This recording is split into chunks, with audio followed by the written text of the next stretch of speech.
Good morning, everyone. This is the situation briefing today.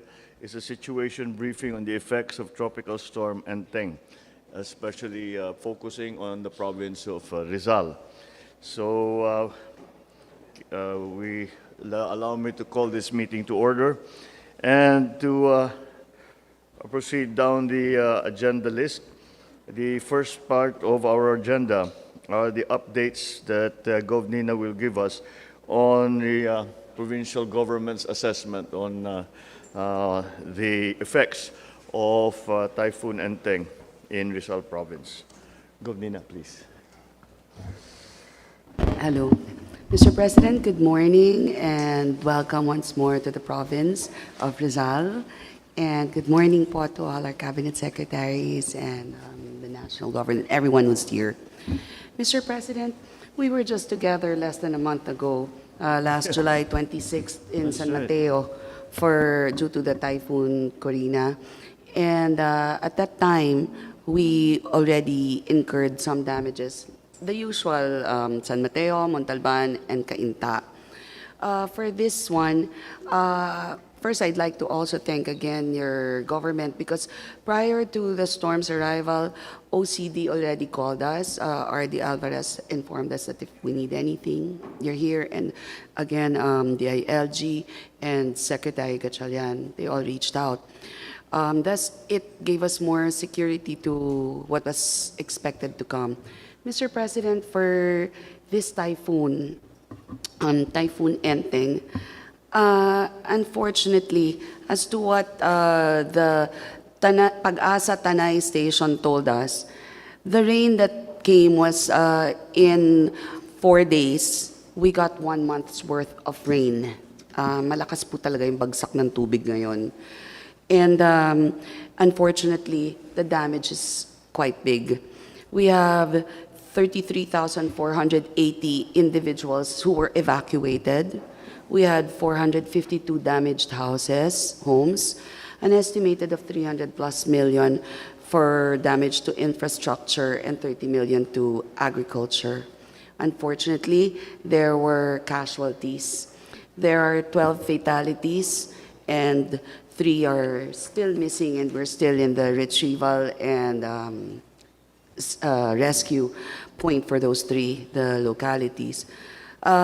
In Antipolo, there are, can we go back to the data, please? In Antipolo, we have a fatality due to landslide and drowning. In Pililla and San Mateo, Tanay, and Taytay, also drowning. These are the situations that we incurred. This is in Sitio Hinapao in Antipolo. Dahil sa lambot po ng lupa, nag-landslide. So yung mga homes, yung mga tahanan ay tinamaan. And we had 22 active evacuation centers in Antipolo with 429 families, 8 in Montalban with 587 families, 4 in Morong with 47 families, San Mateo, 3, yeah. And in Antipolo, here are some more of the footages of the damages we incurred in Antipolo. This in Pililla is a school building.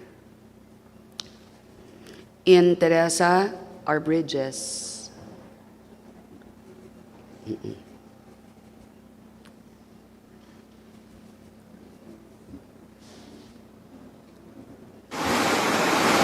Here's a footage of what happened in Antipolo in Maynard.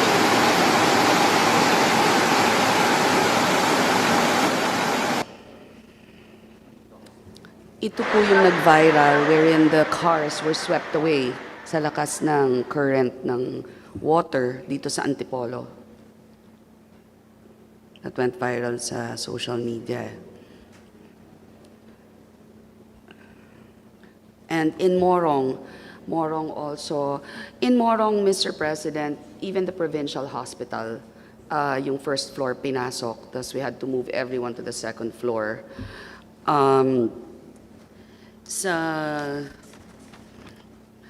Sa Morong po kasi, meron ho kaming problem dun sa hospital with the location. Congressman Dino, if you could please expound on the Morong Situation Hospital.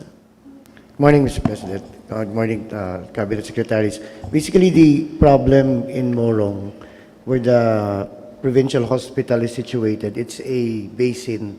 So every time, even doesn't even have to be a heavy downpour, there's constant flooding within that area. I spoke with the district engineer and the provincial engineer for mga band-aid solutions. What we can do is we can provide a temporary or improved drainage system from where the source of the water comes from. If it comes from Teresa, it goes all the way to Morong. So from the source pa lang, magtatayo ng parang catchment or an entrapment facility or a basin. So ma-divert yung tubig, hindi naman umipon dun sa Morong. On a more long-term solution, Mr. President, there is a creek at the back of the hospital. From the source, we can create a tawag doon, Mayor? Parang kanal. Artery. Spillway, yes, Mr. President. Para doon na pumunta, diretso na po sa creek, sa Morong River. Hindi na po papasok sa bayan. It's really more of a flood mitigation solution that we're looking at to prevent. Kasi ano pa lang yung to level the road right now, it's going to be more expensive kung gagawin kasi talagang basin siya eh. Kung ipapatag siya, medyo mas mahal kaysa gumawa ng isang spillway. That's the hospital.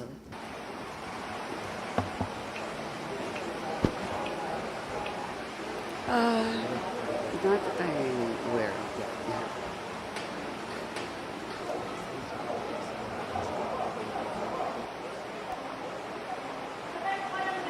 Bakit ngayon nag-flood?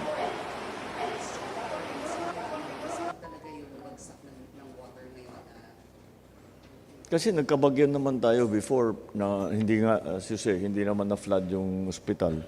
Bakit sa palagay na, we have to find out, well, you know, we can always just say it's climate change, and it is, but we have to really study kung saan yung dumadaan yung tubig, kung ano yung nagbago.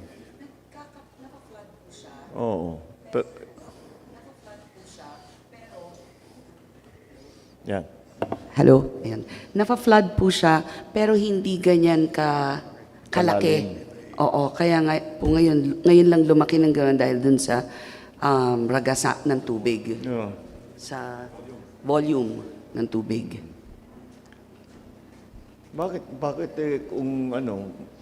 Because the volume of water is actually less than Karina this time.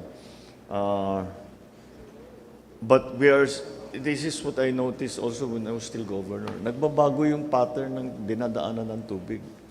Actually po. Dati sanay na sanay tayo. Pag sinabi may bagyo, alam na natin eh.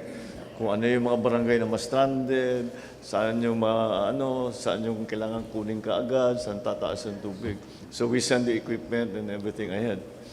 After a while, hindi na sumusunod dun sa dating pattern na nakasanayan natin. So, all right. What we're going to have to do here is we're going to have to really look and see what are the changes that have happened. Like in the case of Karina in Metro Manila, there were very distinct, there were identifiable causes why they haven't had that flooding for 15 years, but they now did. Well, it was the concurrence of the habagat, the high water, the high tide, and then other things that are yung mga garbage, yung mga nasira yung waste gate and everything. So that's what we have to identify now. Kailangan natin tignan na mabuti. Exactly again, saan dumaan ang tubig? Bakit hindi ganun kagrabe noon? Naging grabe na ngayon, naging mataas yung tubig na ngayon.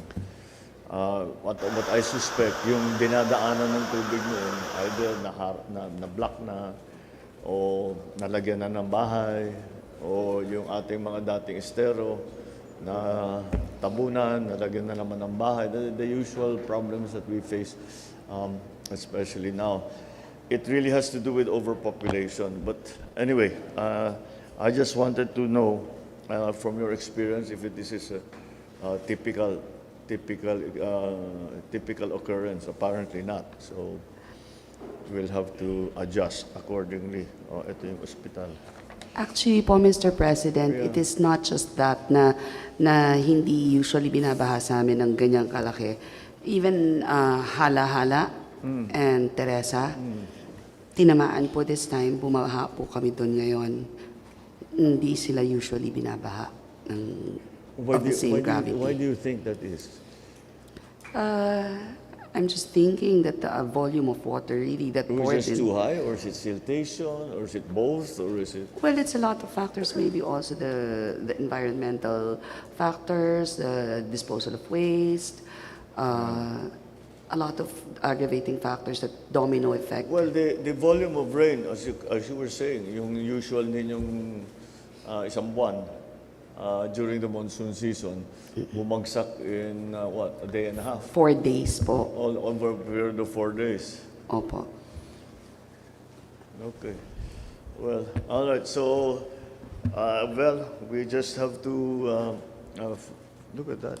That's Cainta, where floodway is. Ang lakas ng agos. Opo. Ba't ang lakas ng agos ng tubig? Oh, tignan mo. Kaya pala ang dami mong drowning. Tinitignan ko, I was going to ask you earlier, what were the main causes of death? And then you showed the chart. Meron nga, pero yung drowning, pinakamarami. Dahil ganyan. Yes. Ang lakas ng flow. Yung current po. Yan po, like last time when we discussed, look, if you can notice, that's September 1. Then on September 4, look at the amount of water, the dam, again, yung sinalo ng Wawa, ganyang kadami. In a span of from 3 days gap. There we go again. Yes. Again, without it. Daming, no, it was just the volume of water. We don't get that volume usually. Kahit na monsoon, uulan na mahaba. Siyam-siyam nga, hindi ba tawag dati? Siyam-siyam. Ngayon, wala na yung siyam-siyam. Wala na. Bulaga na lang lahat. All right, this is the... This is again the proposed reservoir Rest. dams to hopefully, because of what we saw nga with how Wawa Dam was able to catch and yung bilis ng taas ng tubig niya, we're afraid that time might come what if it overflows or it can no longer. But may mga phase 2 at saka phase 3 itong Wawa Dam. Yes, Mr. President. Yeah, Secretary, please. Yes. We're now in the process of undertaking the preparation for the construction of three dams on the upper portion of the Upper Wawa Dam now, Mr. President.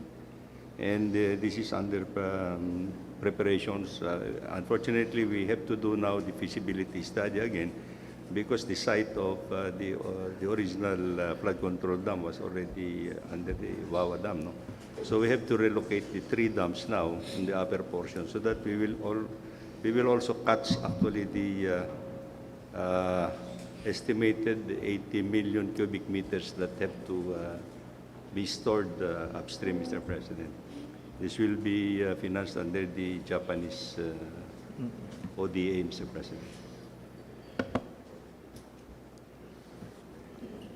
The old Wawa Dam, the original one, is already too small for our purposes.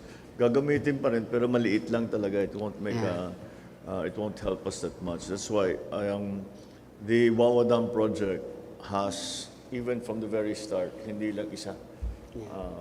They have, as the Secretary is saying, They have 3 more, but kailangan na natin siguro. We are undergoing detailed engineering already. Okay. Okay. All right. Please. Okay. Is there more that you'd like to? Can go you through? please? Mr. President, for almost 20 years now, I believe that a lot of the aggravating factors are the environmental issues. And for 20 years now, something we cannot stop, but for 20 years now, the province has been very active with our YES program. Thus, we encourage tree planting and recycling, hoping that this would contribute to lessening our flood Definitely. problems. Do we have any specific programs for Rizal and the upstream portions of the rivers so that we don't have this problem anymore?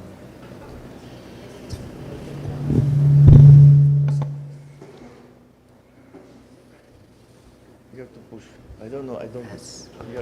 Yeah, you're on. Okay. Yes, Mr. President. In fact, yesterday we actually released the information regarding a targeted reforestation of the Upper Marikina protected landscape, which we've been working on with the provincial government and many of the mayors in this area. And that targeted reforestation, Mr. President, just to share, about 85% of the protected landscape is still covered in forest cover and vegetation. What we want to do now is on the vegetated area, introduce around 3 million trees, which we are now going to be working on with the provincial government, with academe, with NGOs, with DPWH as well, on this targeted reforestation program for the vegetated area in the Upper Marikina protected landscape. So these are all watershed. Yes, sir. These are the higher elevations, Can really. you plant during the rainy season? Sir, we have a planting program we can try to initiate. There are some individual efforts already ongoing by NGOs and by some other groups. But what we want to do is programmatically already approach the tree planting. The Wawa JV group has also committed that they will be part of this. Yes. Yes. Well, it's in their interest for their Yes, sir. for their own purposes. Okay, so how far along are we on that Sir, replanting? we've estimated the costs already of what it would cost for the 3 million to happen. But what we need to do is, again, just formalize the tasking and the Are you roles. familiar with the tree planting program? Yeah. All right. Are they in the right areas? You have to always ask the locals. Eh. Kasi kung minsan yung Sir, ngayon po nasa targeted. kung saan nilalagay, hindi naman sa kailangan. Yeah, please coordinate, Yes, of course, with we're the working locals. very closely po. There's nothing like local knowledge. Yes, sir. Yes, sir. They live with this every day. So we have an active program called Transform po Yeah. that we've been working on 3 with the million province. trees will cover what area? How The big 3 an million area? trees, just about 4,000 hectares. So we want to reach the 10,000 if we can of the vegetated. And Mr. President, we've also done really a quick but intensive look on the flooding dynamics of this area. We've actually brought the presentation if there's interest and time, because there have been so many requests for an analysis. So we've done a basic analysis. That video that we saw with a very, very fast flow of Okay. water, that's purely attributable to the volume of water that came down? Or Sir, volume is there and also- are there some other factors at work? The surfaces that are traversed, sir, if these are all heavily concreted now, there would be no way to stop the speed of the water, really. So the volume, the surfaces. Why do we not use weirs? Bakit hindi tayo gumagamit ng weir? A weir is not a dam. Dumadaan yung tubig. But you can control the level of the water by the weir. It's just that I see them in other places and it's really effective. But wala tayong ganong na program. Weirs are because as I said, they are not a dam, but they do control the flow of the river. So, pag linagyan mo ng weir, adjustable yun eh. Kung paano mo ibababa, paano mo itataas. Actually, hindi. It's not up and down. May butas. So, may butas na ano. Bubuksan mo, sasara mo. Oo. Oo. Well, it's like it adjusts to the conditions. But I don't see even one single weir here. I think in Wawa Dam they're going to put, because I talked to Ricky Razon about it. Why do we not put weirs for us a flood control? Things that we probably will have to do, Mr. President. Yes, the weirs are very effective in slowing down actually Oh, the flow. slowing down the flow. The flow of the flood waters actually coming down, actually, especially in the steep areas. It's usually used, for example, if there is a fishing ground, para magkaroon ng lake, ng maliit, para meron pala sidaan. Oo. But kontrolado niya yung tubig. Pag baha, isasara mo lahat. Mag-aano siya. Pero magre-release ka para hindi mag-overflow, para hindi out of control. And it's everywhere else that I see, I've seen it in many, many, many places. And it seems to be very effective. It's an old, ancient technology. I don't know why we don't use weirs. We should incorporate that into our designs para gaya ko sa flood control. Pag-aralan nga natin, sino pa ang pinakamagaling na gumamit ng weir? Mga European, for the last millennium, they've been using weirs already. Alam na nila yan. Maybe the Dutch will know because sila ang pinakamagaling sa water management. I've seen it in every country in Europe. I've seen it in Germany, I've seen it in England, I've seen it in France, I've seen it everywhere. And it seems to calm the waters down. Kahit mataas, pabilis ang pasok. Dito pwede, dito sa baba, downstream of the weir. Talagang kontrolado yung flow na hindi maging flash flood. Yeah, weirs. Let's really look into that properly, the technology, how to use it, because I know it's effective. Adaptable solution. Very adaptable sa atin yan. And because I bring it up because of what I saw in the video, where ang bilis ng tubig. Kung hindi ganun kabilis yung tubig, it wouldn't, then yung fatalities natin, first, baka yung ilan doon hindi na nalunod. Sabo dam kasi, Mr. President, ngayon yung mga sabo dam yung nilalagay. Imbes, Yes. which is okay. Sabo dam is okay, but Downstream, we still have to put, you can use the weirs. Kasi pag mag-release ang dam dahil mag-overflow na, Yeah. pagbaba ng tubig, dahan-dahan ang pagpasok. Yes. Hindi yung biglaan. So that's something that I'm quite surprised considering the problems that we have with flood control. This is a technique that is very effective when it comes to flood control. All right, okay. Now, what you have more on the? Wait, tapos na ba tayo with the governor's report?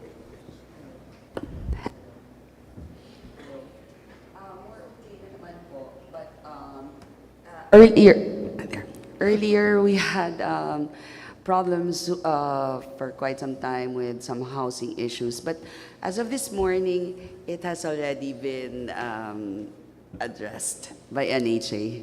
So we already got to talk to NHA, and it will be addressed. All right, so let's move to DNR because I think you have something to present. Thank you, Mr. President. I will request Undersecretary Carlos David to make this presentation. This is analysis that was done based on satellite imagery and some of the ground truthing that was done to verify. So this is a very quick but intensive analysis of the flood dynamics in the area, just for quick appreciation.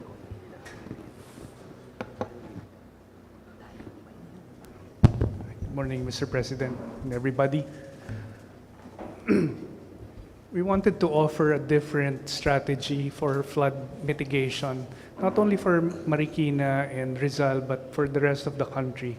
I think it has to be an integrated approach combining structural controls, which includes the DPWH infrastructure that we are planning, the ecological integrity of our watersheds, which sometimes is left behind as our primary flood control mitigation strategy, and as well as community planning. As you will see in Rizal and in Marikina, community planning is essential as well in terms of flood control. Next slide, please. I just wanted to show this slide. We often look at the flooding as an issue of the Upper Marikina watershed, which is the one in pink, and that covers 26,100 hectares. Note, however, that the whole catchment of the Marikina River is 69,000 hectares. And majority, 60% of the area, is outside of the Upper Marikina protected area. The 43,700 covers Rodriguez, San Mateo, Cainta, Antipolo, all the way down to Marikina. And if we only focus our efforts in the 26,100, then I don't think we will solve the flooding downstream.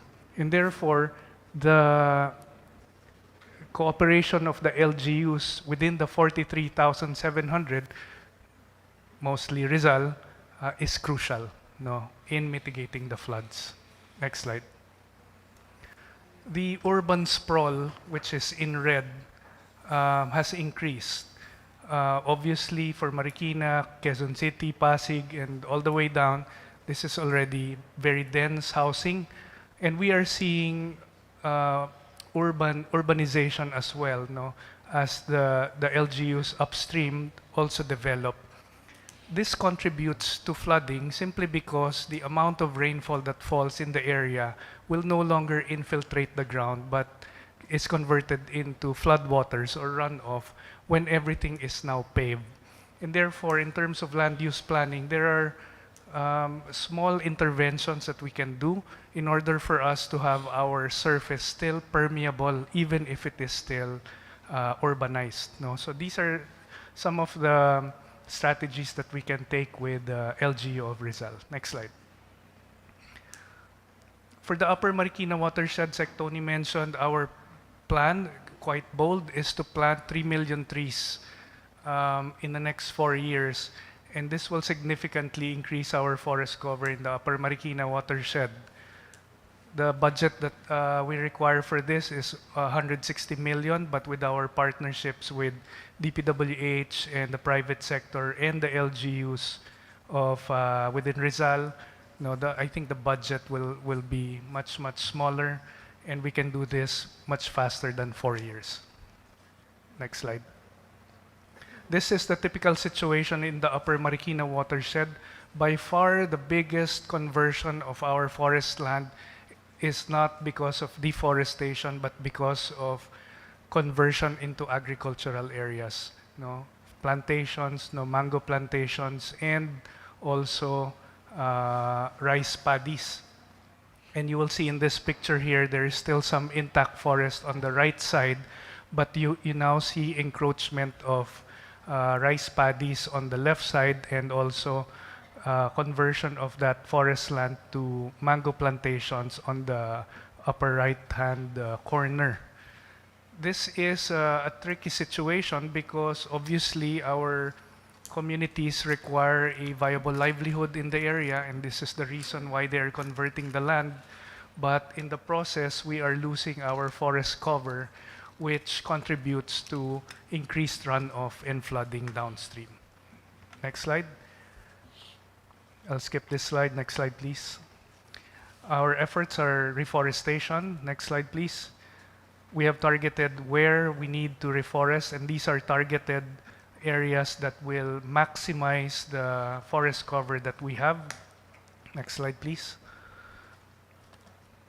We want to do a lot more work with the DPWH in terms of river restoration and promotion of water impoundment structures. Now, this is a picture of the Upper Wawa Dam on September 4, 2024. No, it does contribute a lot in terms of holding back flood waters that will in the past would go down San Mateo and Marikina. And I believe that there are projects already in the pipeline to include more impoundment structures above this and also below. I think the old Wawa Dam, although it is small, if we dredge it and increase its height, will still contribute to mitigating floods downstream. Next slide. This is in San Mateo, Rizal, and you can see the urban sprawl already encroaching upon the both banks of the Marikina River. Previously, before these dwellings were there, the river was allowed to spread out. No, it spreads out. But now, because we have these structures, we will have to protect the houses there. There are dikes on both sides. What happens is that the water that's coming from upstream is now constricted onto the river itself. And the net effect of that is that it increases the velocity of the water in the river because you constrict it. It's like pinching your garden hose, essentially, and not allowing it to spread out. And the entire volume of the water that's coming down from upstream no longer spreads upstream, but is now directed its full force downstream. And therefore, this contributes to faster floods and bigger volume floods in downstream communities. Next slide. Finally, there's some work to be done by the DNR as well.